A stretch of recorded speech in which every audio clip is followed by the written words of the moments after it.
Daniel resolveu, em algumas traduções, decidiu. Ele resolveu não se contaminar com as iguarias, ou com as finas iguarias do rei, nem com o vinho que ele bebia. Por isso pediu ao chefe dos eunucos que lhe permitisse não se contaminar.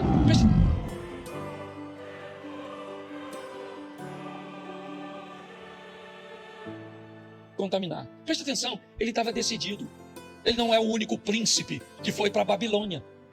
Israel foi esvaziada de seus príncipes, porque na cabeça de Nabucodonosor não precisa se matar todo mundo para destruir uma nação, basta tirar do meio dela as cabeças que pensam. Faça que um povo desaprenda a pensar, faça com que um povo não desenvolva seu intelectual, e inevitavelmente, certo? Esse povo, ele não oferece resistência nenhuma, nada, gente.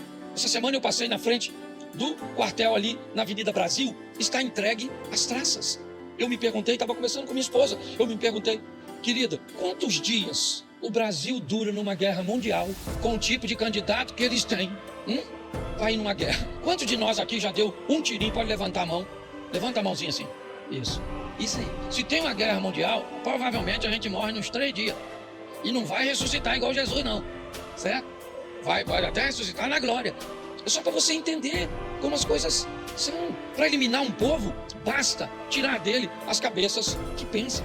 Por isso talvez pensar tenha sido, ou esteja sendo, um grande crime. Daniel decidiu, não vou me contaminar. É uma decisão dele. Ele pede o Aspenaz, que era o chefe, né, que havia sido determinado para recebê-lo. Ele, de uma forma muito coerente, ele não desafia. Ele diz, não, nós não vamos, eu estou decidido. Mas ele diz, mas vocês podem parecer desnutridos. Ele diz, então façam uma experiência conosco durante um período. Há toda uma situação, mas Aspenaz não fez Daniel voltar atrás. A fornalha não fez os amigos de Daniel voltar atrás. A cova dos leões não fez Daniel voltar atrás, porque ele estava decidido. Não foi sorte, foi um poder de decisão, certo? Que ele conseguiu conduzir até o final. 1 Crônicas, capítulo 12, verso 38, talvez seja uma boa reflexão para nós. 12:38 de 1 Crônicas. 1 Crônicas 12:38. Isso. E todos estes homens de guerra, postos em ordem de batalha, vieram a Hebrom como? Resolvidos a proclamar Davi como rei sobre todo Israel. Certo? Preste atenção. Estavam todos resolvidos. Davi vai reinar. Depois você lê o texto. Todos resolvidos, todos. O poder de decisão das pessoas que andavam com Davi, olha só. Talvez essa seja uma boa dica para nós observarmos que tipo de pessoas estão andando conosco. Os homens que estão andando com Davi estão resolvidos de que ele vai ser rei, não apenas em Judá. Ele não vai reinar apenas no comando de 2 tribos. Ele vai reinar em todo Israel. Essa é a ótica daquelas pessoas que estão caminhando com ele. E aí eu pergunto a você, Ruth foi uma vencedora, sim ou não? Daniel foi um vencedor, sim ou não? Davi foi um vencedor, sim ou não? Cristo foi vencedor, sim ou não? Por causa do poder de suas decisões. Então é isso. Não é mágica, não é sorte.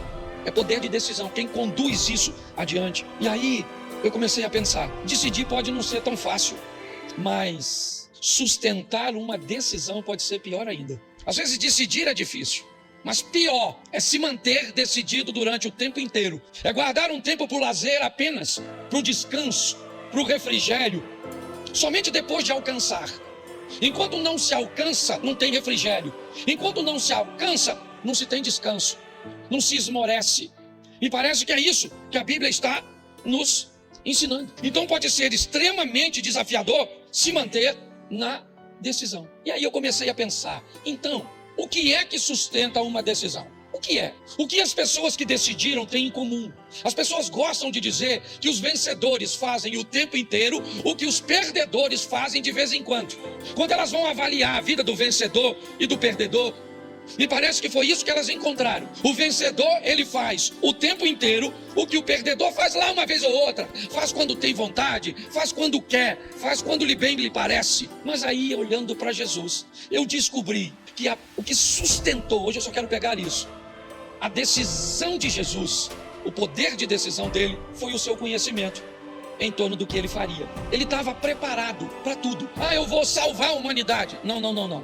Eu sei o que eu vou enfrentar para salvar a humanidade. Eu sei os obstáculos, os problemas, Eu vou estar preparado para isso. Porque se você não estiver preparado, se não houver em você conhecimento, você não sustenta isso. E eu vou te mostrar isso nas frases ditas por Jesus ou a respeito dele. Preste atenção. O assunto aqui agora é só salvação. Tá certo? Vamos ver se Jesus tinha conhecimento do que era sua missão. Coloca Mateus 20, 28. Essa é uma frase bem legal. Mateus 20, 28. Tal como o Filho do Homem, que não veio para ser servido, mas para servir e dar sua vida em resgate de muitos. Ele não tem problema com a morte. Ele já sabe que vai morrer. A morte não ameaça Jesus. Ele não está com medo do Império Romano, dos escribas, dos fariseus. Ele não está com medo da turma, dos sacerdotes. Ele não está com medo. Segundo essa frase, ele diz: o Filho do Homem que sou eu, certo? Eu não vim nesse mundo para ser servido. Eu vim nesse mundo para servir e dar a minha vida em resgate de muitos. Não tem como dar errado. Agora a pessoa vai, eu já vou falar disso, ela vai casar, mas não sabe sequer o que é casamento, não sabe o preço a ser pago. Ela quer caminhar com Deus, mas pensa que não custa nada, porque alguém lhe disse que era de graça, e ela entendeu a graça como algo que não se paga, que não precisa fazer nada. Então quando ela entra, que ela começa a descobrir que há um preço a ser pago, ela diz: opa, ninguém me avisou isso, essa letrinha estava pequenininha, eu não tenho condições de pagar isso. Aí você vai ter dois tipos de pessoa: ou ela vai embora porque descobriu que não consegue pagar, ou ela permanece dentro sem vida nenhuma com Deus porque tem vergonha de sair. Então quando nós olhamos, Jesus sabia disso. João 16, 7. Põe aí, João capítulo 16, versos 7. Isso. Mas eu lhe digo em verdade, melhor é para vocês que eu vá, porque se eu não for, o Consolador não virá para vocês, mas se eu for, eu enviarei a vocês. Preste atenção. Ele já está ressuscitado aqui, sim, mas ele está falando de sua missão. Os discípulos não queriam que ele fosse. Ao contrário do Espírito Santo, certo? Jesus podia ser visto, podia ser abraçado, tocado e à frente de uma forma visual. Agora a liderança troca. Agora o concreto vira abstrato. Agora o que se vê se torna invisível. Talvez, por isso, o Novo Testamento fale tanto da fé e o Velho de obediência. Porque na troca de Cristo pelo Espírito Santo, nessa liderança, certo? O que acontece nessa situação? Os discípulos não querem. Você prefere lidar com alguém que você vê ou com alguém que você não vê? É muito mais fácil lidar com a liderança de Cristo. Mas aí ele diz: é necessário, eu não posso ficar aqui. Não posso, eu tenho que ir embora. Ele sabia o que estava fazendo. E esse é o motivo de seu sucesso. João 13, 21. João 13, 21. Depois de dizer isso, Jesus se angustiou em espírito e afirmou: em verdade vos digo, que um de vocês vai me trair. Ele estava caminhando com um traidor. Preste atenção. Ele não tem problema com traição. Ele não tem problema, sabe? Pessoas chegavam, pessoas iam. Durante a pregação de Jesus, pessoas iam embora e paravam de ouvi-lo, porque não estavam gostando do que eles estavam falando. Certa ocasião, ouviram uma palavra dura de João Batista. Sabe o que eles fizeram? Já que João está com uma palavra tão dura, vamos deixar a liderança do João e vamos procurar Jesus. Chegou lá, sabe o que Jesus disse? Vocês aí estão igual uma caninha agitada pelo vento. Chegou lá, encontrou uma palavra difícil e correu para cá achando que eu vou aliviar. Eu não vou aliviar, não. É aquilo mesmo que ele pregou lá e que vai ser pregado aqui. Jesus estava apto a lidar com isso. Ele sabia que um dos dois está escrito aí. E mais interessante de tudo é Mateus 26, 60. Dá uma olhada nesse texto. Pastor, por que o senhor lê tanto a Bíblia assim e fala pouco? Porque o povo anda lendo pouco em casa. Aí tem que ler aqui, por isso que a gente bota aqui, certo? Vai parecer uma palestrinha, mas eu quero que você leia, só para tudo testemunhar contra nós. Mateus 26, 50, irmão. Isso. Jesus, porém, lhe disse. Disse o quê? Disse o quê? O que você veio fazer? Nisso, aproximando-se, eles agarraram Jesus e é fantástico. Se não fosse Jesus, eu diria que era um sarcasmo. Quem é que está chegando com os caras para prender Jesus? O Judia. Tá vendo o Judas? Sim ou não? Quando Jesus vê o Judas, o que ele diz? Amigo. Pô, chamar um traidor de amigo? O que Jesus está dizendo, na verdade, é o seguinte: não interessa quem ele seja e nem o que ele está fazendo. Se o que ele faz me aproxima de meu propósito, ele não é meu inimigo, ele é meu amigo. Jesus estava perfeitamente apto para lidar com sua decisão. Eu fico imaginando se fosse um de nós, lidando com um traidor, sentado à mesa, sabia que era o Judas, porque ele falou com João, quando Pedro achou que era ele, porque o Pedro era doido. Então quando Jesus falou: tem um aqui que vai me trair, o Pedro ficou com medo de perguntar a Jesus. E Jesus falou: é tu, Simão. Aí ele jogou a bomba pro João, falou: João, pergunta aí. Aí o João falou: Sim. Quem vai? Aí Jesus falou assim: é aquele que põe a mão comigo, toma todo o local que estava botando a mão, todo mundo colocava. Então, mesmo assim, ele não denunciou o Judas, porque ninguém soube. Ele estava altamente habilitado, certo? Por quê? Porque ele sabia o que estava fazendo. E agora vem a minha mensagem. Essa era só a introdução. Agora eu começo a pregar, certo? Porque eu estou só fazendo pergunta. E você tem conhecimento? Eu vou te fazer 2 perguntas e vou fazer algumas aplicações. Você está decidido a fazer o quê? É a minha primeira pergunta. E a minha segunda é: você está decidido a parar de fazer o quê? Porque provavelmente tem coisa que nós estamos querendo fazer e tem coisa que nós estamos querendo parar de fazer, certo? Então, a minha pergunta é o seguinte: deixa eu fazer aqui. Você está decidido a orar? Não precisa levantar a mão não, só estou usando exemplo. Ah, pastor, eu estou decidido a orar, mas não oro. Pastor, eu estou decidido a ler a Bíblia, mas não consigo ler não. Pastor, eu estou decidido a jejuar, mas não jejuo. Pastor, eu até decidi perdoar minha sogra, mas não consigo. Pastor, eu estou querendo melhorar minhas notas na escola, mas não consigo. Pastor, eu estou querendo arrumar um pretendente, uma pretendente, e não consigo. Pastor, eu estou tentando reconquistar a confiança do meu cônjuge, da minha família, eu não consigo. Pastor, eu estou querendo guardar dinheiro, mas não consigo. Pastor, eu estou tentando parar de mentir e não consigo. Pastor, eu estou tentando parar de trair, mas não consigo. Pastor, eu estou tentando parar de falar dos outros, mas não consigo. Pastor, eu estou tentando emagrecer e não consigo. Pastor, eu estou tentando parar de xaropar, não consigo. Pastor, eu estou igual a caipora, fumando tudo e não consigo. Pastor, eu estou tentando parar de gastar e não consigo.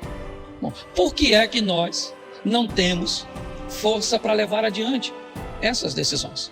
Provavelmente porque não sabemos muito a respeito daquilo que nós queremos fazer. Então eu peguei só 2 exemplos, certo? Para tentar te ajudar, porque esse é meu propósito, porque quando eu te ajudo, eu também me ajudo. Suponhamos que você diga hoje assim, eu sei que esse não é o caso de ninguém, é só hipoteticamente: pastor, eu estou querendo parar de mentir. Eu e Pinóquio andamos juntos.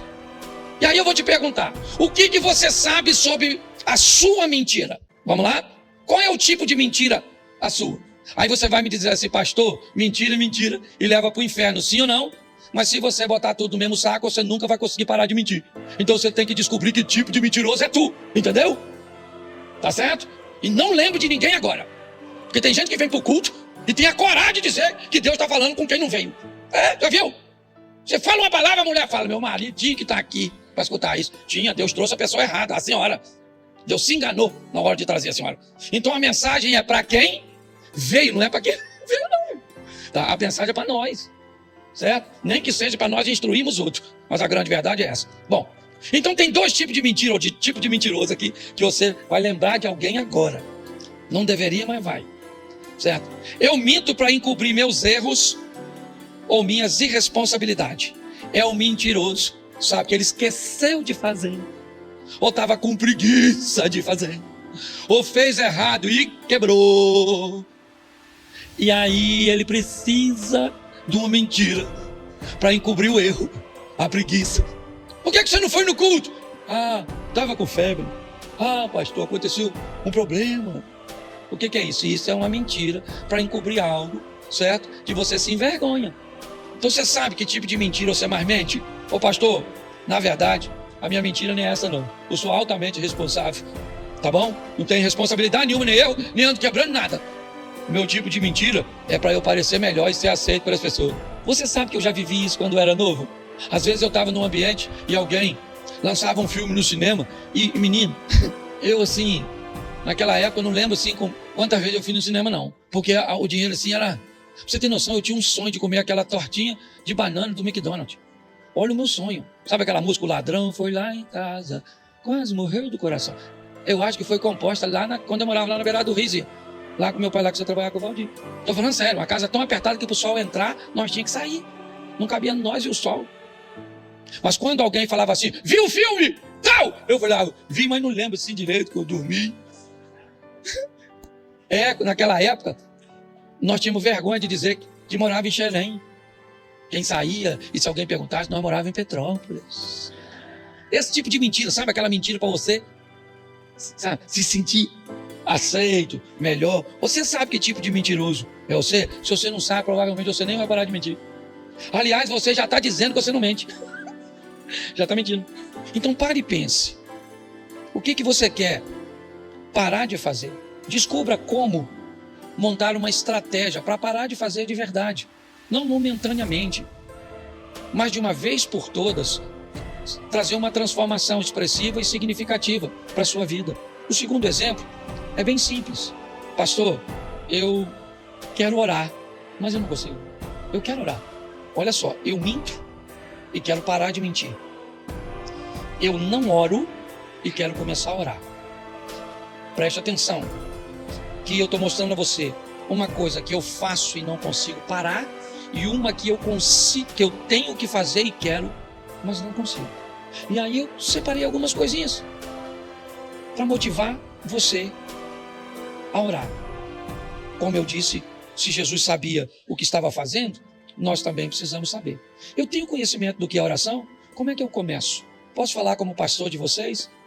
Eu vou abrir mão agora da avaliação sobre mim das pessoas já bem adiantadas nessa área e que talvez possam não compartilhar comigo a mesma opinião. Mas eu tenho o propósito de criar um start nas pessoas. Primeira coisa, descubra com quanto tempo você precisa para começar uma oração. Para quem não ora, orar 1 minuto pode parecer bastante. Então, se você quer começar a orar, descubra que o ideal é você começar entre 1 a 2 minutos apenas. Não se preocupe com quem está orando meia hora, diz que ora 3 vezes por dia. Não se preocupe com isso, ok? Talvez por isso as pessoas não começam. Por isso elas não levam sua decisão adiante. Porque muitas vezes o que ora essa quantidade, certo? Ou esse tempo, ele não vai dizer para você o quanto tempo ele levou para chegar no estágio que está agora. Então, se você quer começar a orar, não tente orar 5, 10, 15 minutos. Não vai conseguir. A probabilidade de você conseguir é muito pequena. Você não criou uma cultura. Então, você quer começar a orar? Vamos lá, começa. Usa de 1 a 2 minutos.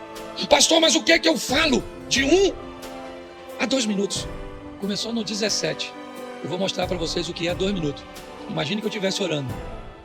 Ou você também. Tenta aí fazer uma oraçãozinha na sua mente. 2 minutinhos. Acabou de dar 1 minuto. Você viu quanto tempo é 1 minuto? É tempo pra caramba. Se você não tem o hábito de fazer, você não vai conseguir. Por isso que você não consegue manter uma constância. Porque você está querendo conversar com um volume que você não tem condições. Segundo, você vai precisar de assunto. Como é que você vai orar sem assunto? Pastor, como é que eu consigo assunto inicialmente? É simples, escrevendo e lendo. Transforme sua oração no começo, num tempo reduzido, e faça de forma escrita. Escreve. Você vai orar 2 vezes. Quando está escrevendo e depois quando você estiver falando. Eu preparei um modelo aqui, eu não gosto muito desse negócio de modelo, mas eu senti isso no meu coração. Você quer começar uma oração? Diga, Senhor nosso Deus, se você estiver no ambiente coletivo. Ou então diga, meu Deus e meu Pai. Se você estiver sozinho, não é regra, eu só estou dando uma direção para ver se as pessoas conseguem fazê-lo. Quer prosseguir?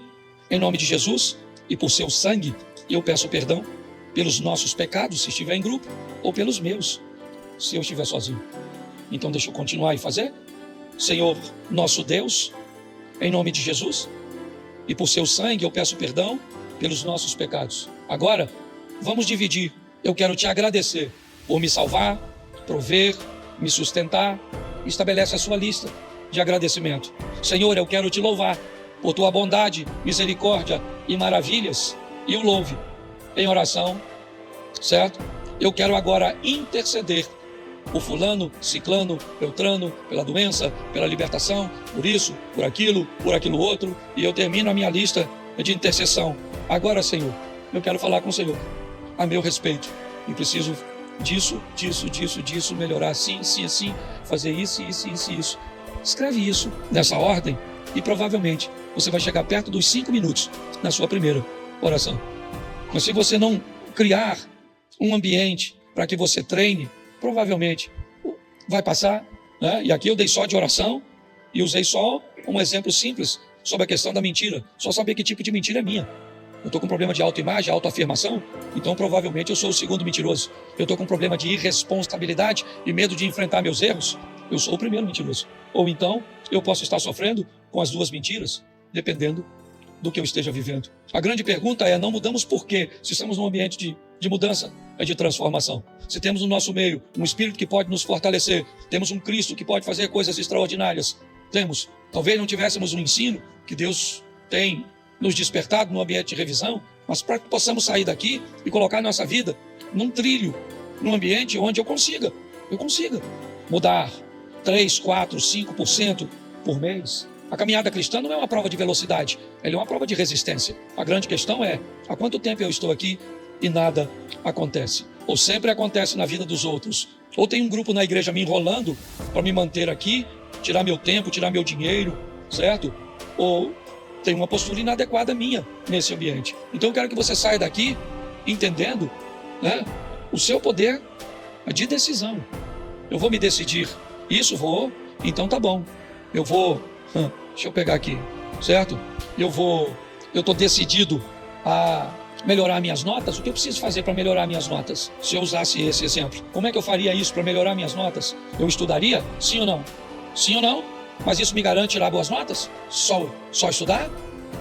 Não. Eu conheço gente que estuda pra caramba, mas quando chega na hora de fazer a prova, seu sistema nervoso é atacado de uma tal forma que a pessoa não consegue desenvolver.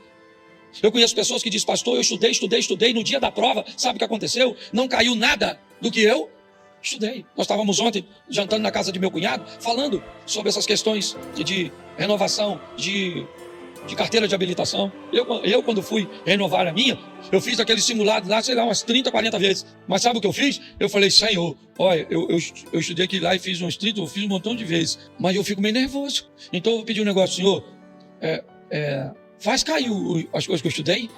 É essa ajuda que eu estou precisando. Entendeu? Eu estudei pra caramba, mas se cair as coisas que eu estudei, aí eu tiro. Caiu quase tudo. Caiu umas que eu acho que eu não olhei direito. Mas eu consegui passar tranquilo. Então, eu preciso entender o que eu vou fazer, certo? Você está precisando arrumar um pretendente. Como você faz para arrumar um pretendente, dona? Ô, rapazinho, você está afim de arrumar uma novinha aí? E aí, certo? Como é que faz? É essas coisas, sabe? Como é que eu faço para parar de beber, para parar de fumar, para parar de mentir, para parar mesmo? Reduzir a basicamente zero com o poder da minha decisão, sabendo o máximo possível em torno daquele assunto. Gente, eu estou falando de vida na terra, tá bom? Porque tem gente que vem para a igreja só para escutar coisa do céu. Não, estou falando de qualidade de vida terrena. E melhorar as pessoas como marido, como esposa, como filhos, como pai, como colaborador, como vizinho, sabe? Fazer com que pessoas vivam o que a Bíblia prometeu. Eu vim para que tenham vida e a tenham em abundância. É isso, certo? Então, se nós olharmos e criarmos essa estrutura que me mantenha decidido, por quê? Porque na primeira situação eu posso desistir. Na abertura do Casados para Sempre, eu encerro aqui, uma das irmãs tomou a palavra e nos fez trazer à memória o sucesso da Torre de Babel. A Torre de Babel era um sucesso, estava dando tudo certo, eles se entendiam, a obra progredia, estava tudo certinho, sim ou não? Porque eles estavam a fazer o que Deus não tinha aprovado. E até uma decisão firme, certo? Quando ela se opõe, se ela for firme mesmo, pessoas podem até enxergar sucesso, onde o resultado final acaba sendo um fracasso. Não é porque está dando certo que Deus está no negócio.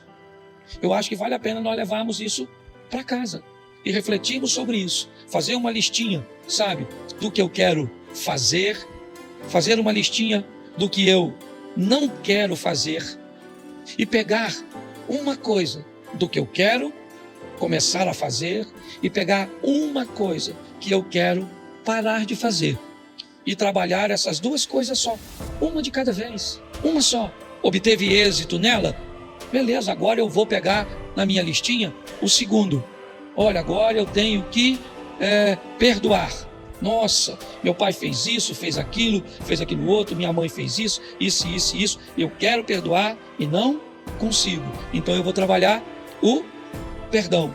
O que eu quero parar de fazer, certo? Eu quero parar de falar mal dos outros. Então agora eu vou trabalhar essas duas coisas. O grande problema é que nós pecamos ou erramos no varejo e pedimos perdão no atacado. Dobramos o joelho, fazemos aquele pacote belíssimo: Senhor, perdoa-me por palavra, pensamentos e obra. Sabe quando melhora? Nunca, nunca. Então vamos colocar isso em ação e diminuirmos, sabe? E poder, como o jovem rico, ouvir de Jesus. Falta para você apenas uma coisa. É como o apóstolo Paulo pode dizer: eu tenho um espinho na carne. Reduzirmos nossos erros, reduzirmos, certo, as nossas falhas ao mínimo possível. Se você lembrar, a oração de Paulo é para que tirasse dele seu espinho, certo? Ele só tinha um e achava muito.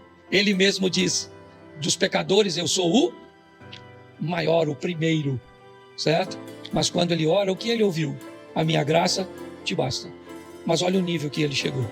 Eu queria que você ficasse de pé nessa hora e fosse para casa pensando nisso. Dá para você assistir a mensagem de novo, tá certo? E comece de uma forma que você consiga conduzir. Pastor, eu queria aceitar Jesus, eu quero conhecer vocês, eu quero voltar aos cultos, eu quero receber uma oração. Atrás daquele câmera tem uma sala e lá você pode dizer que quer aceitar Jesus. Por que vocês não chamam lá uma vez ou outra? Nós chamamos aqui, mas normalmente nós queremos pessoas decididas. Não queremos criar um ambiente para que você venha aqui à frente e no próximo culto você nem volte mais, porque tem situações que parece que ou é emocional demais de quem está ouvindo, ou é, às vezes, agressivo demais quem está convidando. Então nós queremos que o Espírito Santo tenha a liberdade de agir e de mover.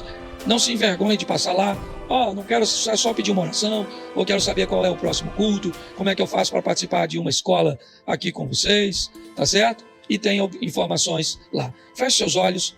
Pai, em nome de Jesus, que a Tua palavra não se perca, que o nosso coração não tenha pedras, não tenha espinhos, que as aves não retirem, ó Deus, para que nós possamos esquecer, ó Deus, aquilo que ouvimos. Mas continua conosco nessa caminhada, para que o Teu nome seja glorificado através de nossa vida. Continua conosco, Pai, nos dê uma semana de vitória, é o que nós te pedimos, em o nome de Jesus. Amém, glória a Deus, amém?